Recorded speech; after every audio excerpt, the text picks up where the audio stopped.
पटवारी भर्ती घोटाला, दरोगा भर्ती घोटाला, यूपीसीएल भर्ती घोटाला, ग्राम विकास अधिकारी भर्ती घोटाला, दरोगा रैंकर्स परीक्षा घपला, फार्मासिस्ट भर्ती घपला, सहायक लेखाकार भर्ती घपला, कोऑपरेटिव बैंक भर्ती घपला।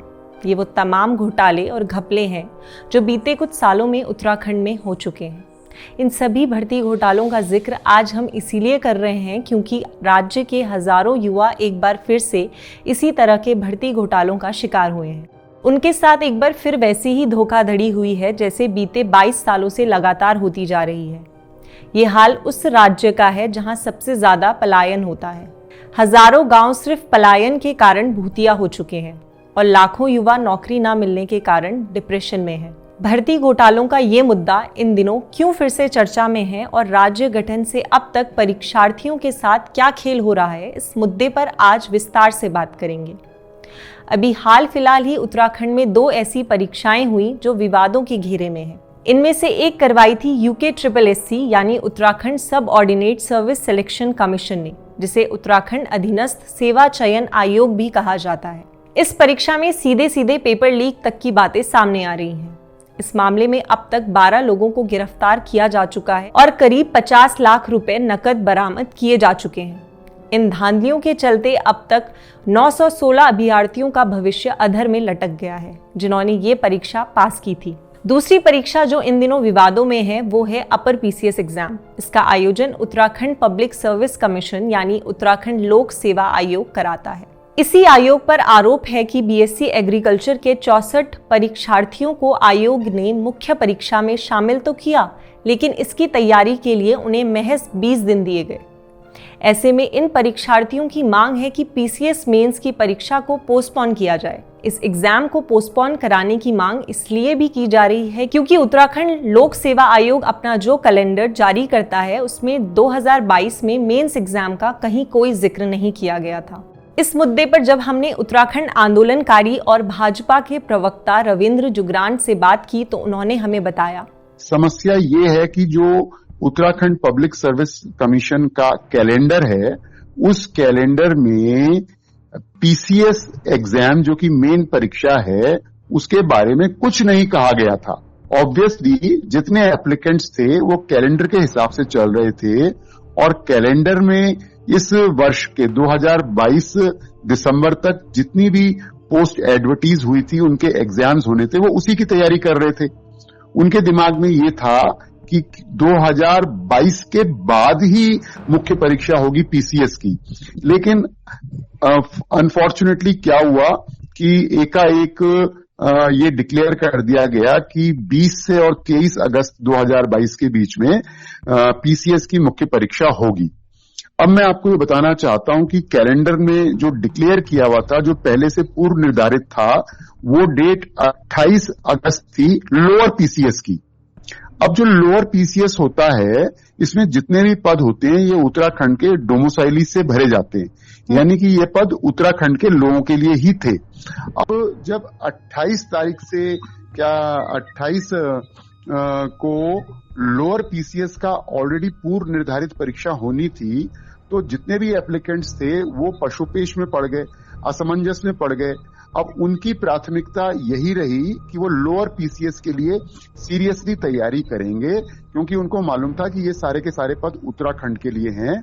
अगर ये परीक्षा 20 और 23 अगस्त को ही होती है तो उत्तराखंड से हजारों अभ्यर्थी जो कि इस परीक्षा में बैठना चाहते हैं मेंस में, ये ऑल इंडिया कंपटीशन होता है इसका, जो PCS मुख्य परीक्षा है, वो बैठने से वंचित हो जाएंगे क्योंकि उनको तो लोअर PCS की तैयारी करनी है और यकायक उनके सिर पे जो है PCS मेंस की परीक्षा आ गई। मैं एक चीज और बताता हूं आपको कि उत्तराखंड विषम भौगोलिक परिस्थितियों का प्रदेश है।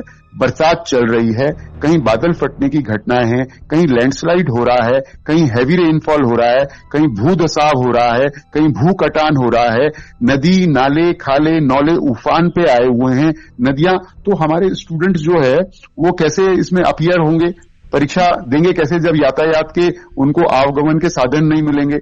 रिमोट एरियाज जो हमारे बॉर्डर एरियाज हैं, पिथौरागढ़, चमोली, उत्तरकाशी, चंपावत, ये इतने मुख्यालयों से भी 200-200 किलोमीटर दूर इनके जो निवास हैं वो वहां हैं। गांव से हमारे बच्चे आते हैं। तो इन सब चीजों को, इन सब बातों को ध्यान में रखना होगा आयोग को भी और गवर्नमेंट को। ये पहली बार नहीं है जब उत्तराखंड लोक सेवा आयोग की कोई परीक्षा विवादों में घिर रही हो। बीते 22 सालों में आयोग ने कुल जमा 5 बार ये परीक्षा करवाई है और हर बार ही किसी न किसी कारण से परीक्षा विवादों में घिरी है। आयोग पर यह भी आरोप लगते रहे हैं कि जहां देश के लगभग सभी राज्य नियमित रूप से हर साल पीसीएस की परीक्षा आयोजित करवाते हैं, वहीं उत्तराखंड में ये परीक्षा कभी 4 तो कभी 5 साल में एक बार होती है और वो भी विवादों से परे नहीं रह पाती। हालांकि पीसीएस परीक्षा में होने वाली इस देरी के लिए सिर्फ आयोग को जिम्मेदार नहीं ठहराया जा सकता है। इसके लिए प्रदेश सरकार भी काफी हद तक जिम्मेदार है। वरिष्ठ पत्रकार संजीव कंडवाल इस बारे में बताते हैं। जहां तक भर्ती कराने का सवाल है तो वो आयोग का मैंडेट तो है, लेकिन आयोग के हाथ में नहीं है। वो तो आयोग को तो जब पद दिए जाएंगे विभागों की तरफ से, सरकार की तरफ से कि इतने पद रिक्त हैं, आप एग्जाम कराइए, तो आयोग एग्जाम करवाता है। तो एक तो सरकार की तरफ से डिलेड होता है कि पद नहीं भेजे जाते हैं, शायद उतना रिक्वायरमेंट भी नहीं रहती है हाई लेवल पे, लेकिन जो भी है वो एक प्रोसेस का भी डिले है कि सरकार की तरफ से देर से पद भेजे जाते हैं। और फिर उसमें दिक्कत क्या है कि उनका प्रोसेस भी थोड़ा स्लो है। वो मतलब एक भर्ती अगर वहाँ उनके पास पद रिक्त आ भी जाते हैं तो वो मतलब उसे पूरा होने में औसत 2.5 से 3 साल का समय लग जाता है। तो दोनों वजह से मतलब गैप काफी बढ़ जाता है, 5-5, 6-6 साल का गैप बढ़ जाता है। और उसमें ऐसे बच्चे की जो मतलब एज के कारण बाहर हो जाते हैं या दूसरी वजह से, कई वजह से, तो उनका नुकसान है। और प्लस फिर जब 5-5, 6-6 साल में भर्तियां आएंगी तो बच्चों को 5-5, 6-6 साल तक तैयारी करनी पड़ती है। तैयारी करने आप में मेहनत के साथ साथ एक आर्थिक बोझ भी बढ़ता है। उत्तराखंड में सरकार और आयोग के इस लचर रवैये के साथ ही परीक्षाओं के साथ भ्रष्टाचार का मुद्दा हमेशा जुड़ा रहा है। अभी हाल में ही हुई परीक्षाओं में भी जमकर धांधली हुई है, जिसके चलते कई परीक्षार्थियों का भविष्य अब अधर में है। प्रदेश में हुई भर्ती घोटालों की सूची में ताजा जुड़े इस घोटाले के बारे में वरिष्ठ पत्रकार संजीव कंडवाल बताते हैं। जब ये रिजल्ट आया, इसका आया था अप्रैल में, रिजल्ट आया था जो इन्होंने ग्रेजुएट लेवल एग्जाम का जो विवादों में है, तो रिजल्ट आने के दूसरे तीसरे दिन ही इस पे बेरोजगारों की तरफ से सवाल उठाए गए कि इसमें कुछ मेरिट में ऐसे बच्चे दिख रहे हैं कि जो मतलब जिनको कि वो जानते थे, उन्होंने कहा था कि ये लोग मतलब ऐसे नहीं हो सकते हैं, कि इनका परफॉर्मेंस काफी खराब था। इसमें एक ये भी हुआ कि एक जो है एक्स आर्मी कैटेगरी वाला मेन जनरल की लिस्ट में आया है जी। तो ये जब सवाल उठे तो उसके बाद इसमें बेरोजगारों ने ही कई सारे इसमें मतलब अपनी तरफ से वर्कआउट करके कुछ नाम दिए आयोग को, UKSSC को, और उसके बाद उन्होंने उसको अपने डाटाबेस से उसका मिलान किया। तो उन्होंने भी देखा, उन्होंने अपनी पिछली एग्जाम से मतलब उनके डाटाबेस से एक बार चेक किया कि इनके पिछले एग्जाम में क्या प्रदर्शन था जी। तो करीब 40 लोग ऐसे हैं कि जिनका पिछले एग्जाम में प्रदर्शन बहुत खराब था और इस बार वो अच्छी रैंक के साथ पास हुए हैं जी। तो इस तरीके से मतलब आयोग भी इससे मुतमईन हुआ कि हाँ ये कुछ गड़बड़ी है। फिर उन्होंने इसकी पुलिस को बाकायदा इसके नाम दिए और ये कहा कि आप इसको जांच करिए। ये तो हुई मौजूदा धांधलियों और विवादों की बात, लेकिन ऐसे विवाद कोई पहली बार नहीं हो रहे हैं। उत्तराखंड के युवाओं की नियति के साथ ये विवाद जुड़ से गए हैं, जो लगभग हर भर्ती परीक्षा में सामने आए हैं। प्रदेश में होने वाली परीक्षाएं कभी धांधलियों के चलते सुर्खियों में शामिल होती रही हैं, तो कभी विवादों के चलते। ऐसे में सरकारी नौकरी का सपना देखने वाले ज्यादातर युवाओं के सपने टूटते चले गए और अधिकांश तो ऐसे थे जिनकी उम्र ही निकल गई। बीते सालों में हुए ऐसे भर्ती घोटालों पर नजर डालें तो इनकी शुरुआत प्रदेश में हुए पहले चुनावों से भी पहले हो चुकी थी और आज तक जारी है। इस दौरान हुए कुछ चर्चित घोटालों में सबसे पहला था पटवारी भर्ती घोटाला। राज्य गठन के बाद मनोनीत भाजपा सरकार में पहली बार हुई पटवारी भर्ती परीक्षा में ही जमकर घपले हुए थे। इस घपले में पौड़ी के तत्कालीन जिला अधिकारी SK लांभा के खिलाफ बर्खास्तगी की कार्रवाई भी हुई। साथ ही पूरी प्रक्रिया से जुड़े दूसरे अफसरों पर भी गाज गिरी। इस भर्ती परीक्षा में कॉपियां घर बैठकर जांची गई थी और मनमाने तरीके से नंबर देने का मामला सामने आया था। इसके साथ ही कई ऐसे लोगों को भी नौकरियां दी गई थी जिन्होंने परीक्षा के लिए आवेदन तक नहीं किया था। घपले का खुलासा होने के बाद पूरी प्रवेश परीक्षा को निरस्त किया गया था। इस घपले के चलते करीब 1.5 दशक तक पटवारी भर्ती परीक्षा दोबारा नहीं हुई, जिसका खामियाजा हजारों युवाओं ने भुगता। ऐसा ही दूसरा बड़ा घोटाला था दरोगा भर्ती घोटाला। पटवारी भर्ती की जांच अभी चल ही रही थी कि एक नई धांधली ने राज्य के युवाओं में हड़कंप मचा दिया था। ये तब की बात है जब राज्य गठन के बाद पहली बार चुनाव हुए थे और कांग्रेस की सरकार बनी थी। उत्तराखंड पुलिस की दरोगा भर्ती परीक्षा को प्रदेश के लोक सेवा आयोग ने आयोजित किया था। इसमें सूचना के अधिकार से सामने आया कि जो लोग आयोग की जांची कॉपियों में पास थे, उन्हें पुलिस मुख्यालय से जारी मेरिट लिस्ट में बाहर कर दिया गया। इस मामले में सीबीआई जांच हुई तो एक के बाद एक सारी परतें उधड़ती चली गई। जांच में साफ हुआ कि पुलिस मुख्यालय में कंप्यूटर की हार्ड डिस्क में छेड़छाड़ कर नंबरों में गड़बड़ी की गई है। इस मामले में लिखित परीक्षा के साथ ही इंटरव्यू में भी घपले हुए। कई ऐसे युवा जो लिखित परीक्षा में बेहतर अंक लेकर आए थे, उन्हें इंटरव्यू में 0 से लेकर 2 अंक तक दिए गए।